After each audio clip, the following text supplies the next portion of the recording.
As long as he can, why not, right? Take every advantage you can. They've already gained a lot of points today. Maybe they could steal one here at Michigan. Yeah, Marty, they're hoping that this stays green, and the two that are fighting right now that have been to pit road potentially for the win are the 17 of Buescher and the 19 of Truex Jr. They're running 18th and 19th.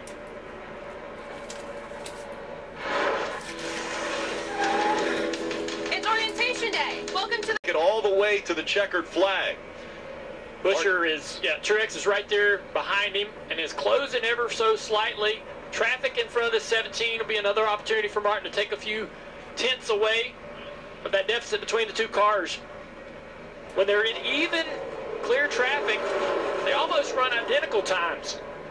It's going to come down to which car gets through traffic better, which car handles that dirty air better. And it's so far all day been that 19. Steve, we would expect these guys, the top 16 right now, or top 14 actually, to be having to come to pit road because they've gone almost 50 laps now. And you said that was about the fuel window? Yeah, they're going to be within a handful of laps before they come to pit road, and that's going to make this the battle for the lead. And to Dale's point, just as you said it, Dale, right, the 17 got through traffic and the 19 ate up this lead through traffic.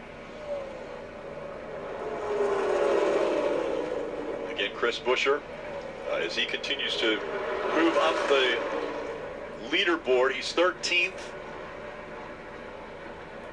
And that is because Martin Truex Jr. and Chris Buescher have both been to pit road already.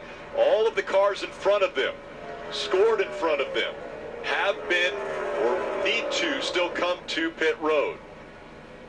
And there's the gap between what will be the top two after everybody makes their green flag pit stops. That's a good corner right there for the 17 versus Truex.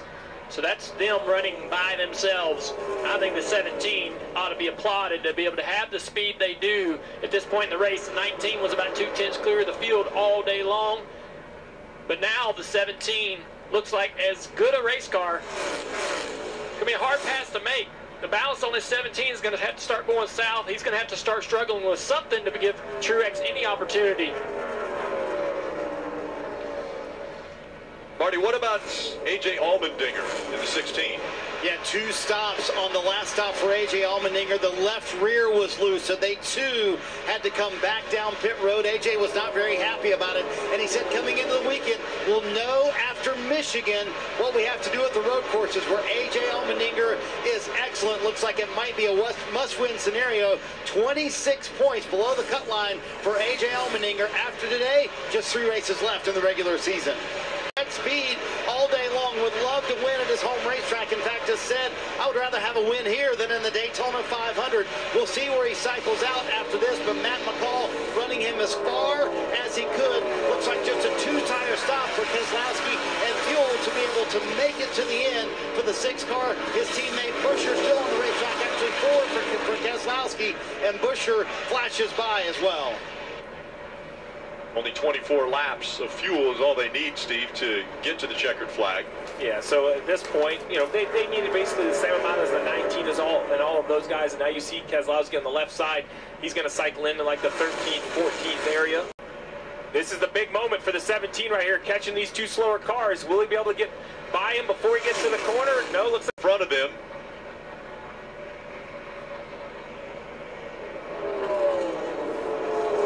So far, it's been a good job by the 17, and Brad said earlier this week, commenting on the win from last week at Richmond, the next thing for this organization is a multi-win season. I don't think he was talking about this weekend, but here we are. Chris Buescher, they were fast in qualifying, laid down some killer laps to put this car in the top 10. Well, and to add to that, Keselowski is now 5th as the pit cyclist continued. He's all the way up inside the top 5. The grip up there. I see other cars trying it, but it just doesn't seem to be a ton of grip. See Buescher having to block because Truex did get a run. Yeah. He got in some forward momentum, but not enough to get alongside of Buescher. And we're hearing a spotter. Down. By 3.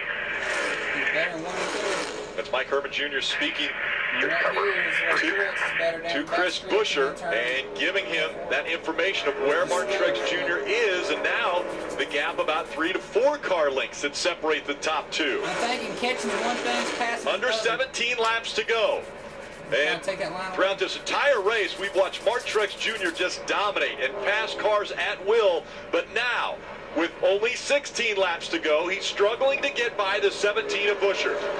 Looking out front, all the lap traffic is single cars. No big chunks of 3 or 4 cars. That would absolutely be the last thing Buescher wants to see.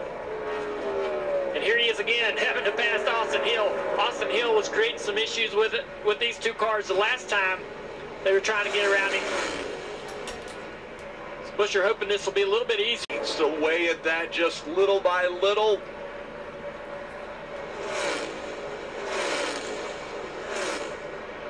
A 10th and a half separating them. The front of the field here. Truex right on his bumper. No run to be able to pull out. Try to make a pass. It's going to go down here low. The 17 going to be able to block it. Truex is there. It's going to be side by side off the corner. Here comes Truex down the backstretch.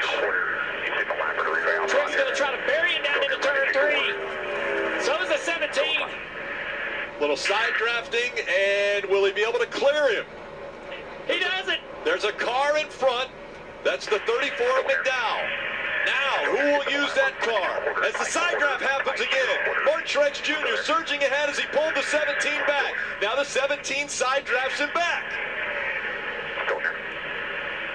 Whoa, the 19's coming up the track a little bit. He's loose. He has to get out of the gas. Oh, my goodness.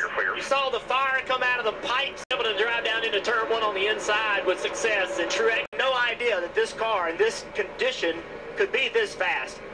Yeah, I didn't think it was possible, Jeff. I saw the same thing, not only where he was running, but to your point, the lap time, much faster than the cars in front. It is at the cut line for the playoffs. Again, 3 races remain. Get to the 45, push him, there you go. Yeah, you're good. No run out back there. Gibbs. Looks like a left rear tire, so he gets on the brakes, locks up the right front, so the left rear is flat. Come out. Truex has tried everything. You know, right there, he's sitting in. I mean, he just set that thing in the corner. A deep drive into it, and he netted out. Although he got slow in the center of the corner, it helped him. So he learned something right there. Let's see if he does it again. Down the backstretch, they'll only do it one more time as they go through 3 and 4. The gap still right around 2.5 tenths. Truex now trying to high side. It's cost him a little bit in the corner, but a little bit of speed down the straightaway, just not enough. Watching into 1 though. 1 lap to go, presented by Credit One Bank. There's been 6 last lap passes here in Michigan. Will this be number 7? Or can Chris Buescher hang on and go back-to-back after winning on a short track a week ago? What will the 19 try? Three to the bottom. Down to the bottom of the racetrack he goes. He's closed the gap. Off of turn 4. Buescher is going to do it. He goes back-to-back. He'll win in Michigan.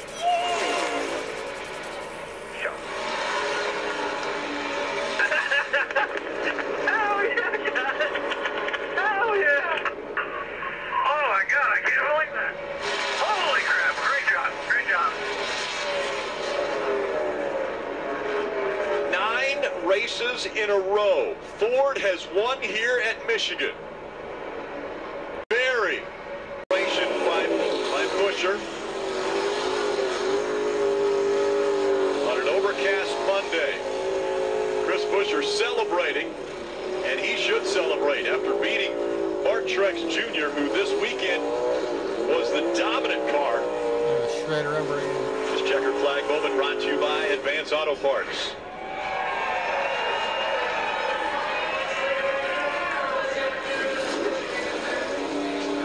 Before Chris won last week, Ford had 2 wins on the season. Now they've gone back-to-back.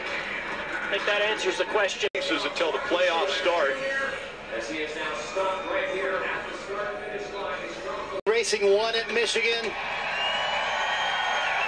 That was with Greg Biffle. They do it today with Chris Buescher, win number 14. More than any organization here at Jack Roush's home racetrack. The crew coming in for a hug as well for Chris Buescher, who goes back-to-back.